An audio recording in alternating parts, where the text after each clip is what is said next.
Well, students, in the previous lecture we are talking about the initial part of the chapter number 14, ecosystem, the structure and the function of the ecosystem that we already discussed.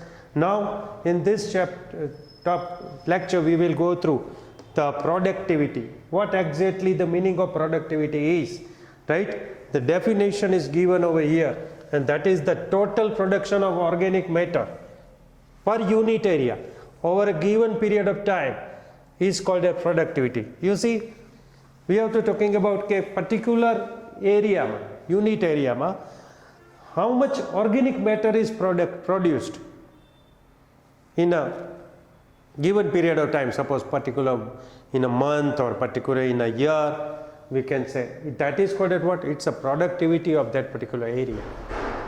Okay. Now, second thing I can tell you, primary production means what? Primary production means biomass or organic matter which is produced per unit area over a period of time by the plants during photosynthesis. You know that plant is produce organic matter like glucose, we can say, through the photosynthesis. Now by the plants, how much organic matter is produced in a given area or in a particular ecosystem, we can say, in a particular period of time. That is called what? Primary productivity or primary production.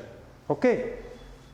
Now we can say it can be expressed through gram meter inverse or kilocalorie inverse. Meter inverse means what? Right? Kilocalorie meter inverse. That is particularly gram per meter square per year means square meter. It's a given area. Per year, it's a given period of time. How much production is available in gram, like its weight. Otherwise, how much kilocalorie they have produced in a particular square meter area in a per year. Okay, so that is the expression can be done by the primary production or the productivity is. Now, what is gross primary productivity? The rate of production of organic matter during the photosynthesis. It is called what? That is called gross primary productivity. In short, it's called a GPP. Okay, it is called a GPP. Considerable amount of GPP is utilized by the plant. That is in the respiration. You know that. Suppose total photosynthesis is carried out. We can say whatever the number of glucose molecule has been produced. Now what happened? After the production of glucose molecule, considerable amount એટલે થોડો glucose છે, they will used into the respiration. Now, when they will use that in the respiration, that GPP is total production of glucose minus respiratory loss, the amount of glucose which is utilized into the respiration, we can say, and that is called what? Net primary productivity. Net primary productivity એટલે actually production કેટલું થયું. Total તો production GPP થયું હતું, પણ એમાંથી થોડુંક તો કે આપણા રેસ્પિરેટરી લોસમાં યુઝ થઈ ગયું ઓર પર્ટિક્યુલર ઓર્ગેનિઝમના રેસ્પિરેશનમાં યુટિલાઇઝ થઈ ગયું. હવે જે વધ્યું એને આપણે શું કહેશું?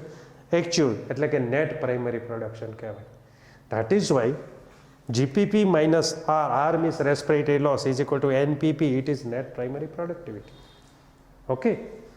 Now, NPP is the available biomass for the consumption of heterotrophs.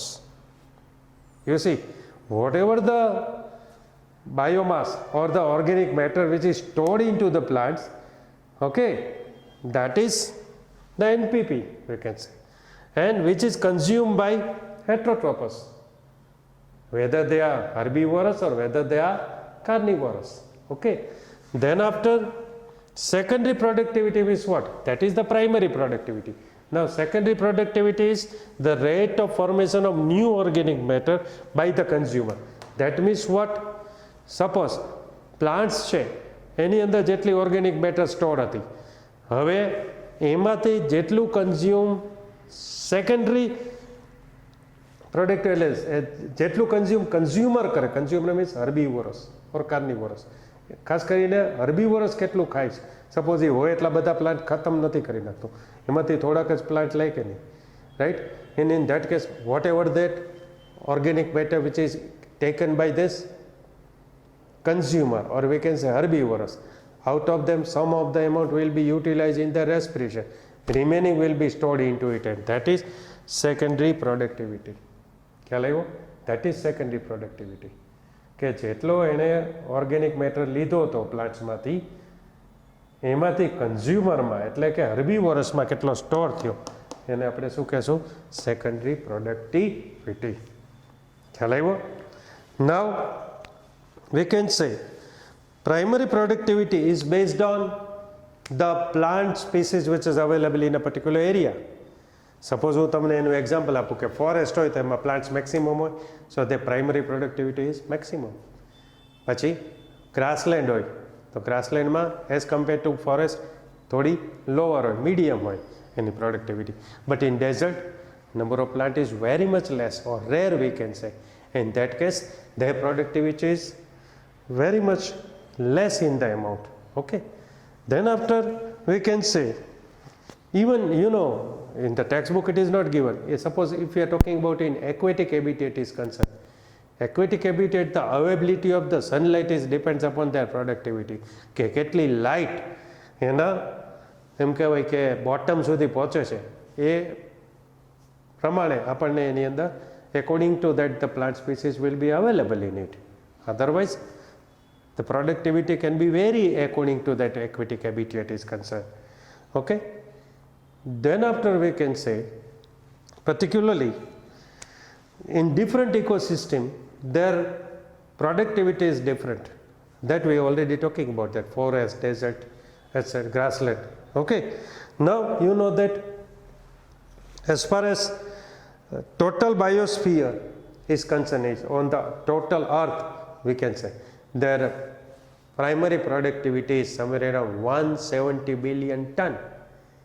It's a total productivity, it's 170 billion ton, right. We can say it's net primary productivity of the complete atmosphere, we can say earth. You know that on the earth there is a 70% is ocean, we can say, water is there, and terrestrial habitat is somewhere around 25 to 30%. Now in that case what happened? We can say maximum coverage area is by ocean, but out of that 170 billion ton, the productivity of ocean is just how much? Just a 55 billion ton. That means 115 billion ton is produced by terrestrial. વિચારો terrestrial 25 to 30% જ છે area, but its productivity is somewhere around 115 million ton, 115 million ton out of 170. But if we are talking about ocean is concerned, ocean is covered more than 70% of the area of total earth, but its productivity is just 55 billion ton only. Okay, so we can say it depends how much plant is available in the particular habitat, that depends upon that productivity is concerned. Okay, so that is the productivity. You see, you have to go through this definition, particular productivity, primary productivity, secondary productivity, GPP, NPP, everything. Okay, now the next point is decomposition. Decomposition means what? Decomposition means complex organic matter is converted into the simple inorganic substance. That is called a decomposition. You know that the earthworm is the friend of the farmers, because of why? Whatever the material which is a complex material which is available within the soil, which will be converted into inorganic substance, and that is available for the plant itself. Okay, so that is the decomposition is have a significant role in the farming particularly. Some of the matter which can be decomposed, that matter is called a what? Detritus. What is the example of detritus material? And that is plant remains. like leaves, fallen leaves, barks, flowers, etc. These are act as a detritus material. As far as dead remains of the animals, their facial matters, right, their excretory substance, that will be act as a detritus material. Now we can say, as far as this, the process of decomposition is concerned, which will be distinguished in three: fragmentation, leaching, and catabolism. Okay, and then catabolism is further divided into huminification and mineralization. Now what is the first step of it? Fragmentation. First is fragmentation. In simple way, we can say large substance is converted into the small substance. Like the detritus material is this, and that will be eaten by the earthworm kind of a detrivorous animals. That detrivorous animals, in the gizzard of that earthworm, it will crush the material, and that is why the large particle is broken down into small particle, and as a result of this, what happened? The small particle which will be released as a facial matter by them. So that is called what? Fragmentation. And that is why when it is converted into small particle, the surface area can be increased for the degradation ease. Now leaching. Leaching ને ગુજરાતીમાં તો ધોવાણ કહેવાય, એટલે એવું નહીં કે તમે એક પાણીની ઝાલક નાખો ને બધું ધોવાઈ જાય. But water soluble inorganic nutrients go down into the soil.